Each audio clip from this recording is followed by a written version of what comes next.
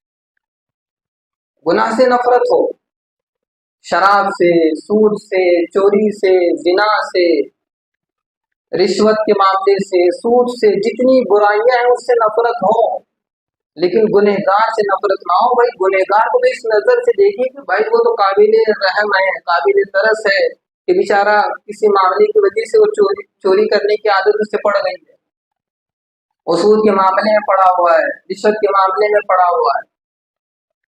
جس طرح اس مریض کے لیے دعائیں کی جاتی ہیں کہ اللہ کسی طرح اس مرض سے اس کو نکال دے، اسی طرح گنہگار کو کے تعلق سے ہمیں دعائیں کرنی چاہیے، اسے پیار اور محبت سے سمجھانا چاہیے کہ بھائی تم جس کام میں ہو اس کا انجام برا ہے، اس کا انجام ہلاکت ہے.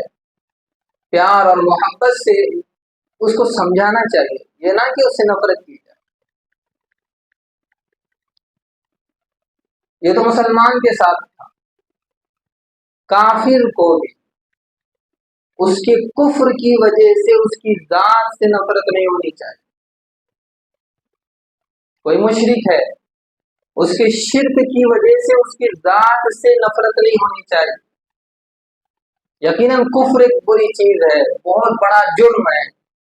کفر سے نفرت ہو، شرک سے نفرت ہو، ظلم سے نفرت ہو، لیکن اس نفرت کی وجہ سے اس کی ذات سے نفرت نہ ہو.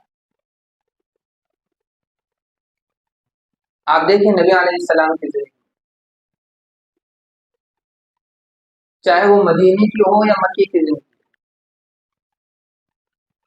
اس زندگی میں کفار مکہ نے نبی علیہ السلام کو کس قدر ستایا، کس قدر ظلم برپا کیا گیا، کس طرح اذیتیں آپ کو دی گئی. ایک موقع پر نبی علیہ السلام نے فرمایا کہ جس قدر مجھے ستایا گیا، مجھے تکلیفیں دی گئی، کسی اور نبی کو اتنا ستایا نہیں گیا. اس قدر نبی علیہ السلام کو اذیتیں، آپ کے راستے میں کانٹے بچھائے جاتے، تلواریں آپ پر گری، تیروں سے آپ پر حملہ ہوا، آپ کے 2 دانت شہید ہو گئے، 2 بیٹیوں کو طلاق ہو گئی، قتل کرنے کے منصوبے بنائے گئے، زہر دینے کی کوششیں کی گئی.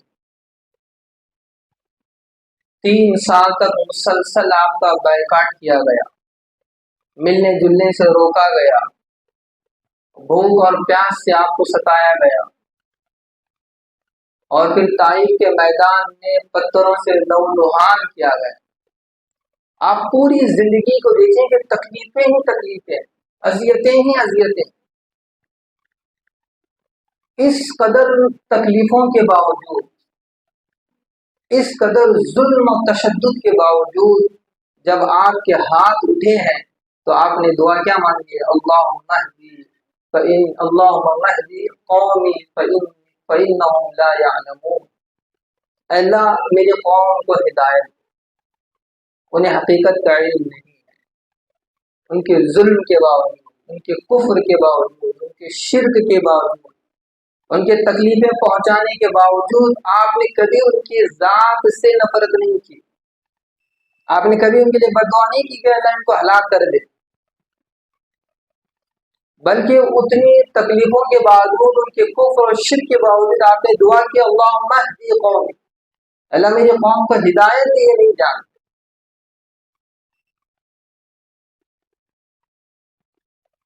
تو گناہ سے نفرت ہو، کفر سے نفرت ہو، شرک سے نفرت ہو، لیکن گنہگار کی ذات سے نفرت نہ ہو.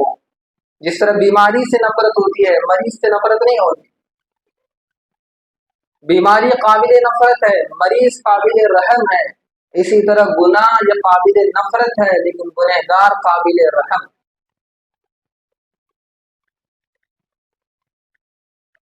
حضرت شفیع تھانوی رحمہ اللہ فرماتے ہیں کہ میں ہر مسلمان کو حالاً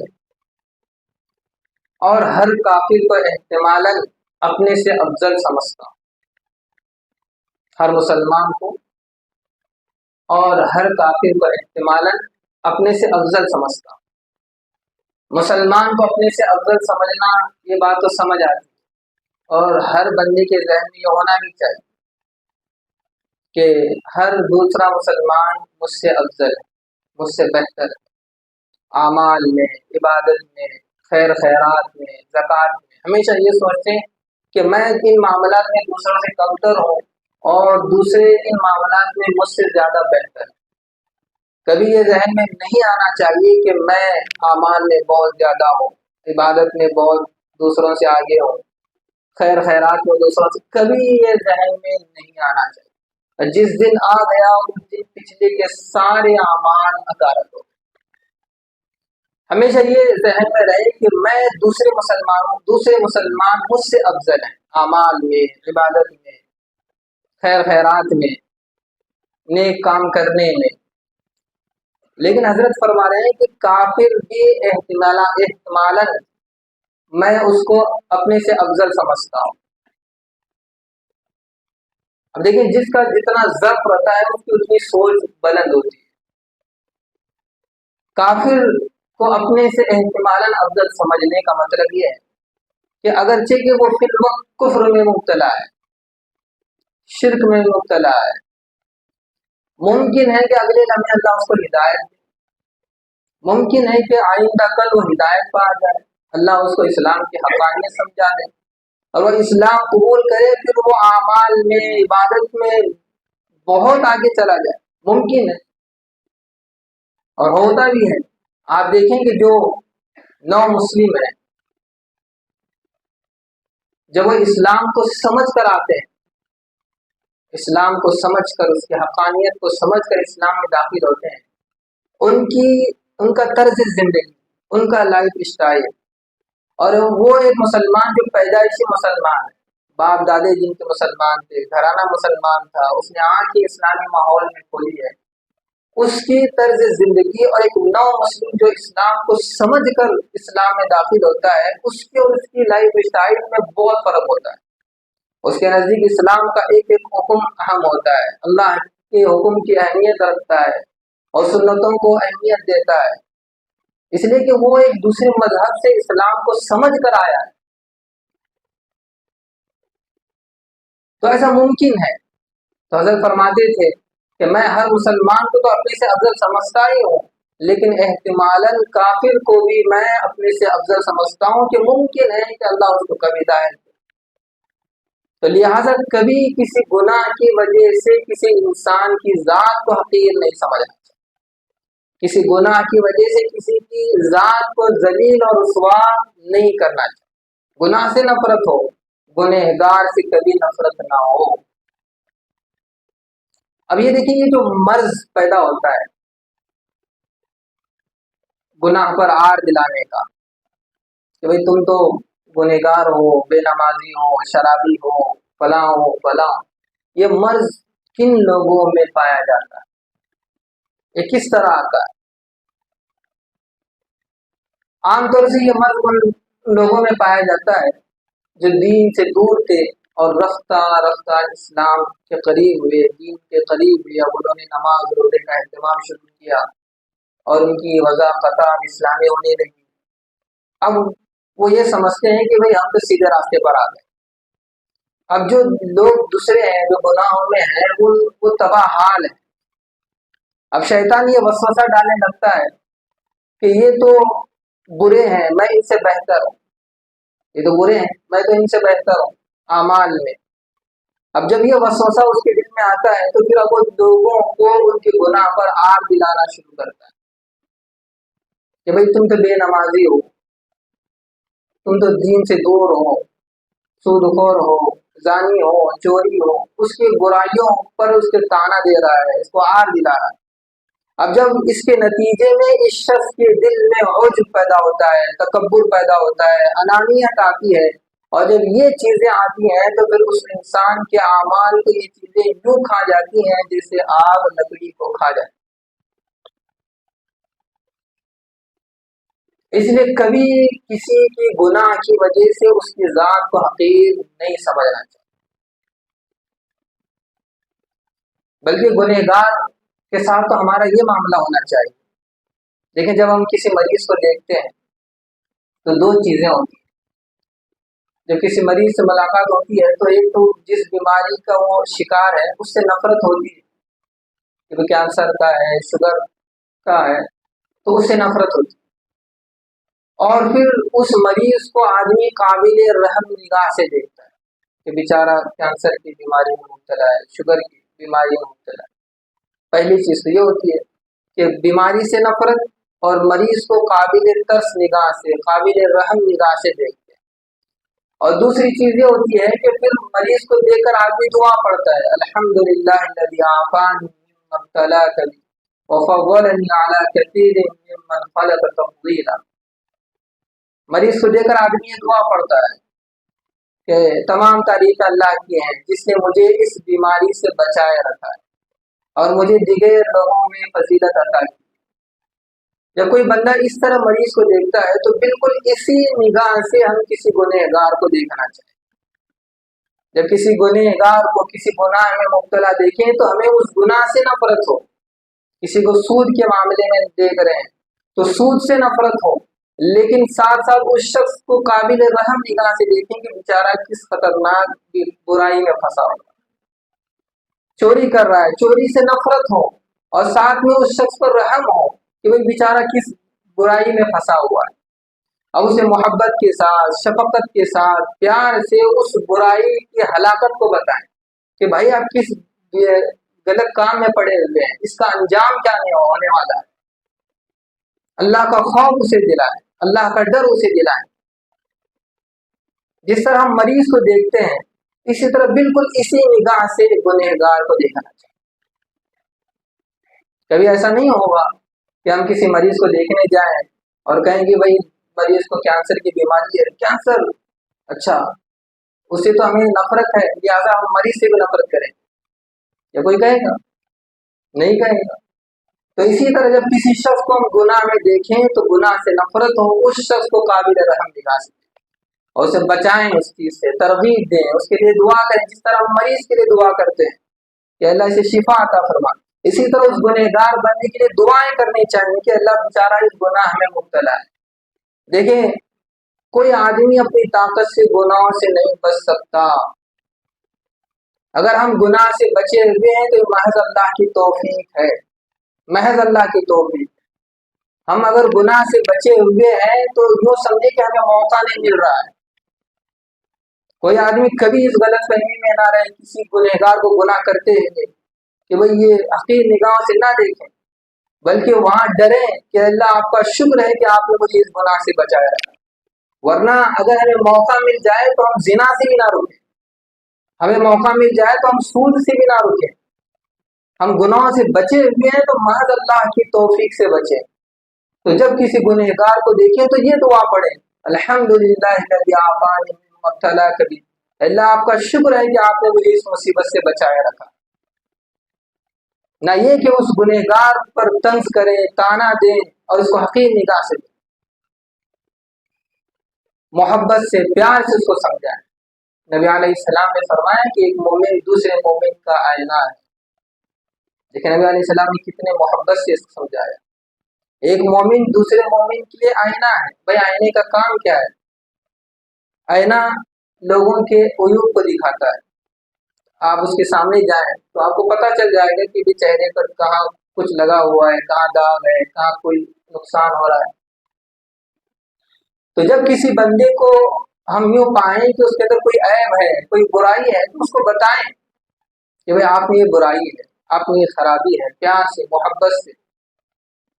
کسی آدمی کے بدن پر کوئی کیڑا چڑھ رہا ہے تو کوئی آدمی بس دیکھتا اس کو نہیں رہ جائے گا، بلکہ اس سے بولے گا کہ بھئی آپ کے بدن پر کیڑا چڑھ رہا ہے، یہ اس کا اخلاقی تقاضا ہے، وہ بتائے گا، وہ اس کو دور کرے گا۔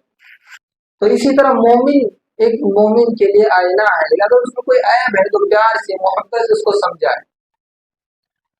اب دیکھیں حضرت اشرف تھانوی رحمہ اللہ فرماتے ہیں کہ اس حدیث سے یہ بھی پتہ چلا کہ اگر کسی مسلمان میں کوئی عیب ہے تو وہ عیب کو بس اسی سے کہے، دوسروں سے نہ کہے. اس لیے کہ نبی علیہ السلام نے کیا فرمایا کہ مومن کا آئینہ ہے. تو آئینے کا کام یہ ہوتا ہے کہ جب ہم اس کے سامنے جا کر کھڑے ہو جائیں تو وہ اپنے ہمارے عیوب کو دکھائے گا. آئینہ یہ نہیں کرے گا کہ آؤ دیکھو اس کے عیوب کا ہے، دیکھو اس کے چہرے پر یہ داغ ہے. آئینہ نہیں کہے گا، دوسروں کو آئینہ نہیں دکھائے گا. آئینہ بس اسی آدمی کو اس کی حالت دکھائے گا جو اس کے سامنے کھڑا ہوا ہے. وہ دوسروں کو نہیں دکھائے گا آئینہ کہ آؤ دیکھیں کہ اس کے چہرے پر کیا لگا ہوا ہے. تو یہاں اشارہ ملتا ہے کہ اگر ہم کسی مومن کے اندر کوئی خرابی دیکھیں تو بس اسی سے کریں، اس کا شور نہ کریں، گلی گلی اس کا چرچا نہ کریں، بلکہ یہ حدیث ہمیشہ یاد رکھیں جو شروع بیان میں بتائی گئی. نبی علیہ السلام نے فرمایا کہ اگر تم میں سے کوئی شخص کسی مسلمان کو اس گناہ پر آ دلاتا ہے، اس گناہ پر تانا دیتا ہے جس گناہ پر اس نے توبہ کر چکا ہے، وہ توبہ کر چکا ہے، اس کے باوجود اس گناہ پر تانا دیتا ہے، تو پھر وہ آدمی اس وقت تک نہیں مرے گا جب تک وہ خود اس گناہ میں مبتلا ہے. کسی زمانے میں اس سے چوری کا کام ہوا تھا، کسی زمانے میں شراب پیتا تھا، کسی زمانے میں وہ سود کا معاملہ کرتا تھا، لیکن اب اس نے توبہ کی ہے اور وہ صحیح راستہ اس نے اختیار کیا ہے اور وہ صحیح راہ پر چل رہا ہے. اس کے باوجود اس کو پچھلے گناہ یاد دلانا اور تانا دینا یہ اتنی بڑی مصیبت کی بات ہے کہ اللہ کے رسول فرما رہے ہیں کہ وہ اس سے پہلے نہیں مرے گا جب تک وہ اس گناہ میں خود مبتلا. تو پوری گفتگو کا خلاصہ کہ ہمیں گناہ سے نفرت، لیکن گنہگار سے نفرت نہ ہو. جس طرح ہمیں بیماری سے نفرت ہونی چاہیے، مریض سے محبت ہوتی ہے، قابل رحم ہم سمجھتے ہیں، اسی طرح گناہ سے نفرت ہو اور گنہگار کو قابل رحم نگاہ سے دیکھیں. اللہ تعالیٰ سے دعا ہے کہ اللہ تعالیٰ عمل کی توفیق عطا فرمائے. وآخر دعوانا الحمدللہ رب العالمین. Thank you for watching. If you found this video helpful, please like, share it with others, and subscribe to our YouTube channel for more insightful Islamic content.